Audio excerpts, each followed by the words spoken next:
Darvin, I need you to coach just one time. Please. One game. Out of all the games, just one game I need you to coach. I never did that before. But, I mean, I could try. Maybe y'all should stop flopping? Darvin! I'm just saying. Just coach next game. I got you. One time. Come up with say it with me, a play. A play. Yeah, I got you.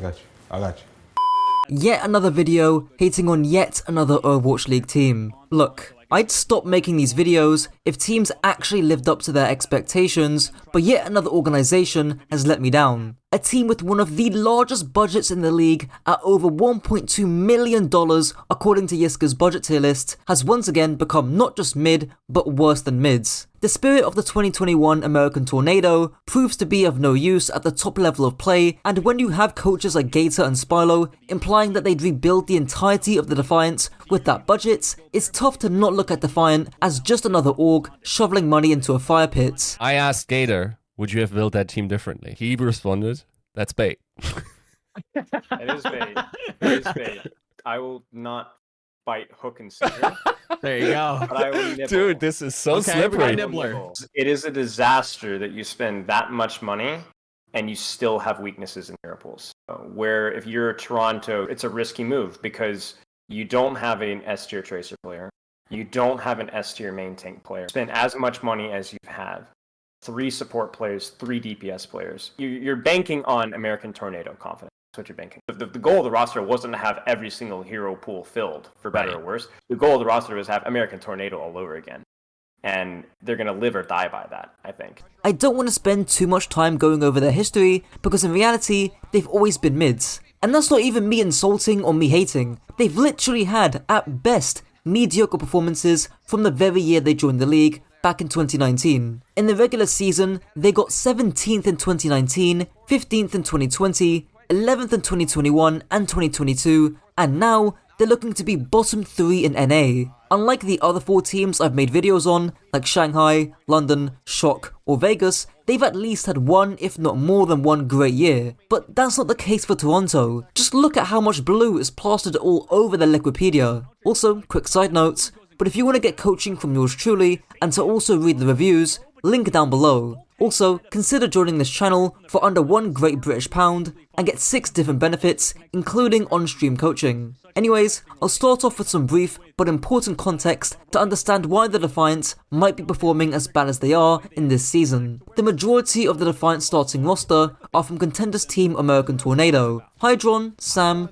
OG, and Ultraviolet in particular, with Kaluj being the odd one out with his time at the Shock last year. For those who don't know, American Tornado were a very individualistic team. They relied more so upon their individual prowess rather than their team play and coordination, and were very much a player-led team at the time. Player-led teams have their strengths and weaknesses, but they rarely work in the Overwatch League because the best teams will have both the player quality and team coordination. And, as you'll see throughout Toronto's game against the Excelsior, player-led teams like the American Tornado just can't work at the Overwatch League level. Not to mention, the Defiant also lost to another poorly performing team, being the London Spitfire. In fairness, the Spitfire had really good map pools that suited their Ryan Rush, but still, it's a disappointing look from Toronto. Now, before I dive straight into the analysis of what is basically Team USA, I want to bring up the head coach of the Defiant, Kajor, and more specifically, his outlook on the Defiant before the season even began. He had a really good interview with Yiska about roster building, team philosophy, and the goals of the Defiant, which are really interesting to look upon now. For roster building, he mentioned 2 key things. The least important of the 2 was that he wants a roster with a mixture of rookie and veteran talents. The other thing he mentioned was that he didn't just consider what heroes a player could play, but rather their playstyle. We had Kalush, who is really good in a slow Winston meta because he's very good at counter diving and playing passive and not taking damage and enabling the team.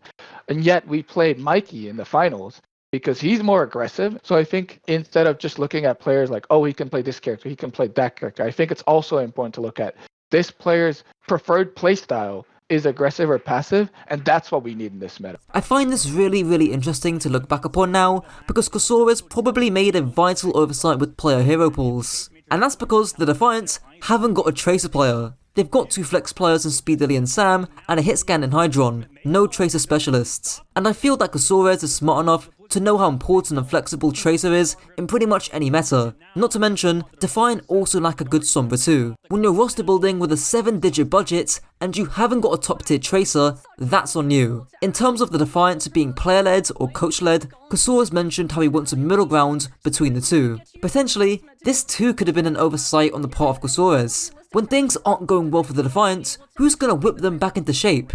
On a player-led team, that's definitely more difficult to do, and it's kinda momentum-based. I'm looking at the Defiant's roster right now, and there's no clear leader or veteran that I see here. Maybe Kajor, but he's only had a year's experience in the league. Same thing with pretty much everyone on the roster, because they're all from the American Tornado. So in conclusion, there's clear gaps in the Defiant's roster, no clear veteran or leader, vital holes in the roster with no S-tier Tracer or Sombra player, as well as having one tank whose hero pools aren't bad, but may struggle in terms of playstyle. Maybe Kajor intentionally wanted to bring back the American Tornado spirit, as Spilo alluded to earlier, but I just can't see Kajor making a risk that big with a budget this big either, especially considering how he was thinking about the longevity of the roster 2 to 3 years down the line. This year, we're really looking to upheave a lot of the notions that the Defiant is just there. You know, you're going to be there for 1 year and then you're going to be cut. Or Defiant can never win. We're that 50% team.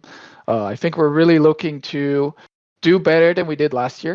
And I want to make sure people regain trust in the Defiant, set up a really good roster for the team, and work toward, the next 2-3 years. Now let's get onto some analysis against the Excel, starting off with Lijiang Control Center. The comp matchup is relatively simple. Excelsior is going to send Fitz to flank and find off-angle value on the Hanzo, whilst either team look to get a good wall cycle. And the Excelsior do exactly that. Psycho finds a good wall that splits off Kajor, and Fitz is on a juicy angle. So what do Toronto do here? Well, personally, I think the answer lies in Hydron's TP. He tries to TP bomb backline, but it ends up doing nothing. I think if Hydron just placed a teleport and a turret or 2 by Fitz, it'll scare him off, and OG can also finish off the kill because Fitz is left on 59 HP. In the meantime, Hydron can farm up his level 3 beam. Next fight, Toronto win solely because creative doesn't rotate well for some reason, just a really sloppy rotation off New York. Now this fight is where things get interesting, and where I think you can still see the American Tornado blood run in the Defiance. Whoever is fight planning on the Defiance, for some reason,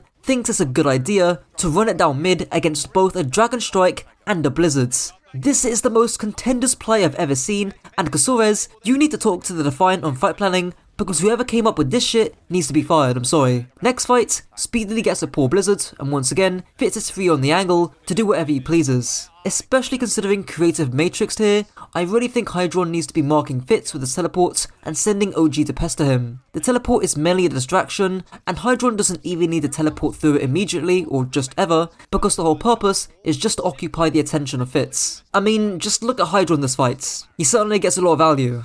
Next fight, the micro is messy. Speedily gets a terrible wall that eventually puts Defiant at a resource deficit. Now would be a great time to wall off Psycho, force his ice block, then Kajor gets a free shatter and forces beat, but instead, Psycho gets the superior wall, pounds the shield of Kajor, saves his cryo for shatter, and Kajor gets run over because he obviously hasn't got shield. I don't know why Brawl teams keep doing this, but please, if you don't get a good wall, don't push. This fight is a perfect example of why. Now I briefly want to cover some dodgy dives on New Queen Street. In short, I think Defiant's comp is honestly better on this map than New York's, but the timing of the Tracer, Sombra and Winston need to be on point. Here's a fight where it's not. Sam EMPs, and there is follow up from the Tracer, but where's Majed on the angle? Where's my Winston? Where's OG throwing grenades? Couple in the lack of cover usage from Speedily, meaning he should have died, and Toronto look rough here. What about this dive in the bright fire? Really good isolation on Psycho, but sloppy micro and cover usage from Speedily once again, coupled with a waste of a Kitsune rush from Majed, and New York actually managed to kite away nicely, finding a pick onto Majed. What about this fight here? Fitz gets a decent EMP,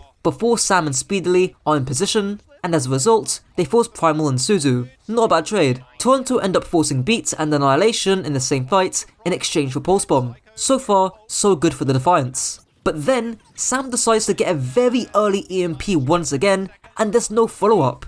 No Kajor, no Speedily, no anybody. And then, Majed Kitsunes once again when New York were already cutting backwards, and Toronto wastes 2 key ultimates. In short, I don't know what the fight planning on the Defiant is like. I don't know who's ult tracking and who's making these calls for some of these ultimates to go off, but you can tell that there's a lot of American Tornado in the Defiance. The lack of patience, wanting to go early, and the team being desynced, coupled with a lackluster Tracer Sombra, and you have a bottom 5 team in New York cleaning out the Defiant decisively. Maybe they'll do better in the next stage, but only time will tell. Shout out to my tier 1 Patreon Remy Kane, and let me know your thoughts about the Defiant below. Until next time.